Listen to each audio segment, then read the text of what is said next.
सर्वोदय आश्रम के आम सभा में प्रदीप सरकार अध्यक्ष, सिंहेश्वर मेहता सचिव तो अनिल शाह कोषाध्यक्ष चुने गए। देखिए पूर्णिया पूर्व से कुमार ध्रुव की रिपोर्ट। प्रखंड के रानीपत्रा में अवस्थित सर्वोदय आश्रम में शनिवार को आम सभा का आयोजन कर पूर्व के विवादित दोनों समांतर कमेटी के भंग कर नई कमेटी का गठन किया गया, जिसमें सर्वसम्मति से प्रदीप सरकार को सर्वोदय आश्रम का अध्यक्ष चुना गया। वहीं सचिव पद पर सिंहेश्वर मेहता तथा कोषाध्यक्ष पद पर अनिल कुमार शाह को चुना गया, जिसे मुख्य अतिथियों ने माला पहनाकर उनके द्वारा कुशल संचालन की कामना की। आम सभा की अध्यक्षता वैद्यनाथ मेहता कर रहे थे। आम सभा के दौरान सचिव पद को लेकर काफी गहमा गहमी के बीच सचिव का चयन किया गया। बताते चले कि सर्वोदय आश्रम रानीपत्रा में दोनों समांतर कमेटी द्वारा अधिकृत 5 सदस्यों की कमेटी के निर्णय अनुसार सर्वोदय आश्रम के साधारण सभा की बैठक 4 अप्रैल को रखी गई थी, जिसे कोविड-19 के चलते अगले सूचना तक के लिए स्थगित कर दिया गया था। अतः उक्त बैठक को 2 जनवरी 2021 को सर्वोदय आश्रम स्थित श्री कृष्ण सदन में रखी गई थी, जिसमें की संस्था के नियमावली संशोधन पर पिछले वर्ष के आय व्यय की प्रस्तुति पर समीक्षा सर्वोदय आश्रम का अध्यक्ष, मंत्री, कोषाध्यक्ष सहित 15 कार्यकारिणी के सदस्यों का चुनाव सहित विभिन्न मुद्दों पर चर्चा व विचार विमर्श किया गया। बैठक की शुरुआत काफी हंगामेदार रही, लेकिन साधारण सभा के सभी सदस्यों व अन्य वरीय सदस्यों के पहल पर पुनः बैठक की कार्रवाई की गई और सर्वसम्मति से तीनों पद के लिए चुनाव किया गया।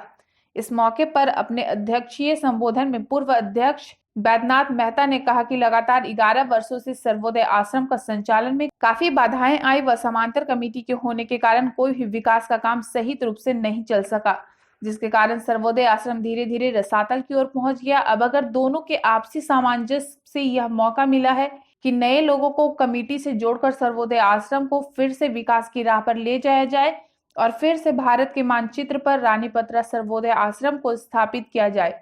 इसी बात को सोचकर मैंने सम्मान पूर्वक अपना पद को त्यागते हुए एक कमेटी का गठन करने का सुझाव दिया, जिसके बाद आज का दिन आया कि सारे शिकवे गिले समाप्त कर दोनों पक्षों के लोग एक जगह बैठकर नए अध्यक्ष, सचिव और कोषाध्यक्ष का चयन किया।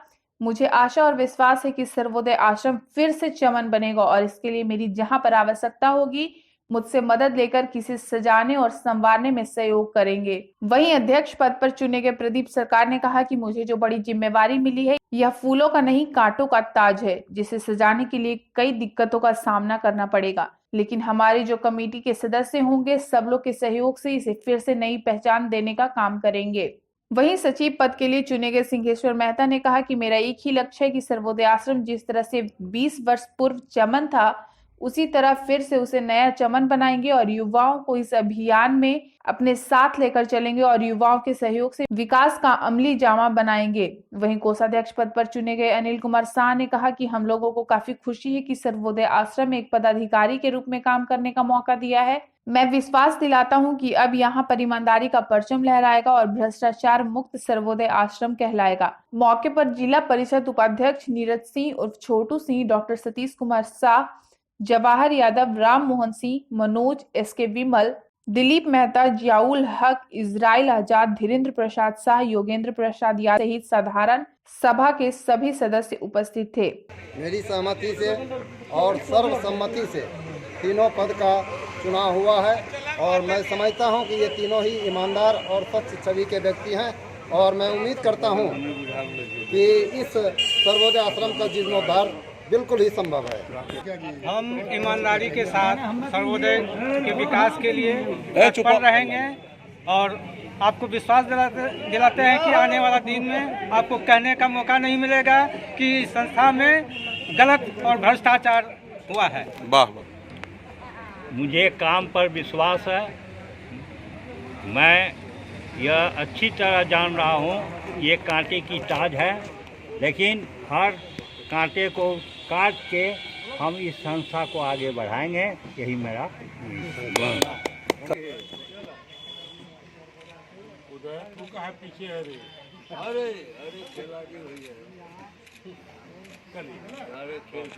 चलिए। एजेंडा ये था कि भाई उसका चुनाव होना था, संस्था का विवाद चला रहा था, वो निष्पक्ष तरीके से, शांतिपूर्ण तरीके से दोनों कमेटी एक हो गई और संस्था का कार्य सुचारू रूप से चलाने के लिए सहमत हुए, चुनाव हो गया। पूर्व से जो कमेटी चल रही थी जिसमें विवाद की वजह से यहाँ विकास नहीं हुआ, क्या लग रही है आगे विकास की बागडोर कितनी संभल सकती है? हाँ, पूरी संभावना है। पूरी संभावना। पूरी क्या यह उम्मीद रखा जाए कि पहले से जो खादी भंडार यहाँ चल रही थी फिर रानी पत्रा में खादी ग्राम उद्योग स्टार्ट हो सकता है या यहाँ के लोगों को रोजगार मिलेगी? हाँ, बिल्कुल मिलेगी, निश्चित रूप से मिलेगी। सरकार भी सहयोग करेगी, आयोग भी सहयोग करेगी। जो यहाँ पे अपनी दुकान चलती थी, क्या लग रही है सर कि अब यहाँ पे अपनी दुकान चलने की संभावना है? बिल्कुल चलनी चाहिए।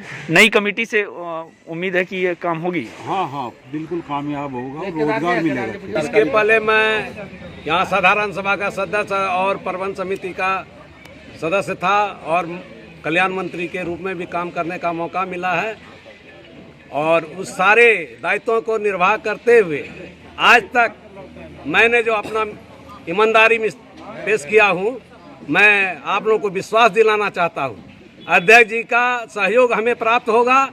नया कीर्तिमान सर्वोदय आश्रम के लिए मैं रचूंगा, यह मुझे विश्वास है। रानी पत्रा के युवा आप लोगों से काफी उत्साहित है कि आगे चल के सर्वोदय आश्रम का स्वारंगिक विकास होगा, इसके लिए आप क्या कहना क्या इसके लिए आप लोग का भी ये जो हम लोग ये कुछ युवाओं का भी कहना है कि हम लोगों की भी भागीदारी यहाँ हो, तो चूंकि बहुत सारे लोग साधारण सभा से भी अब तक डेट कर गए हैं, तो क्या आप लोग का ये नया विकास में नया कुछ सोच है कि कुछ युवाओं को भी इसमें इस निश्चित रूप से जोड़ा जाए? मैं उसका शुरू से समर्थन करते आया हूँ कि नए युवकों को मौका मिले, नया ऊर्जा के साथ वे यहाँ कार्यरत रहें और नया उम्मीद के साथ वो यहाँ विकास के लिए प्रखर होकर आगे आवे। उसी में मैं ये कड़ी अपने को भी समझता हूँ कि मैं भी नए युवकों के साथ उनके सहयोग से, उनका बलिदान से इस सर्वोदय आश्रम को पुनः जीवित ही नहीं, इनको शिखर पर पहुँचाने का प्रयास करूँगा। आप लोगों का, सभी का, इस इलाके वाले का मुझे सहयोग चाहिए। मैं ईमानदारी पूर्वक इस संस्था का विकास में पूरा योगदान देता रहूँगा। बैठक में कुछ मुद्दाएं थे। संविधान में संशोधन का प्रस्ताव था, जो पुराना संविधान है, जो रजिस्टर्ड संविधान है, उसमें कुछ संशोधन की आवश्यकता थी, इस पर निर्णय लिया गया। और वार्षिक अधिवेशन में समूचे आश्रम का लेखा जोखा प्रस्तुत किया जाना था, वो लिया गया और चुनाव संपन्न हुआ, जिसमें प्रदीप सरकार जी अध्यक्ष, सिंहेश्वर मेहता जी मंत्री चुने गए और अनिल शाह जी कोषाध्यक्ष। अच्छा, एक मामला है 40 लाख रुपया का जो लगातार ये चर्चा का विषय में है, पूरी कहानी उसकी क्या है संक्षिप्त पूरा? देखिए, 40 लाख का जो मैंने पेपर में पढ़ा है कि वो जमीन का मुआवजा मिला, लेकिन ये बात पूरी तरह सच नहीं है। मुआवजा मिला है, 9 डिसमिल जमीन कटा है और 16,700 रुपया की दर से मुआवजा मिला है।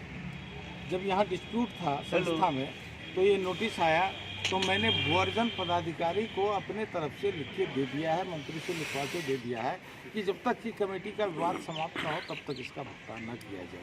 ये बात सरासर गलत है। आप पता लगा लीजिए कितना मुआवजा मिला है। ये 40 लाख तो एक अफवाह है।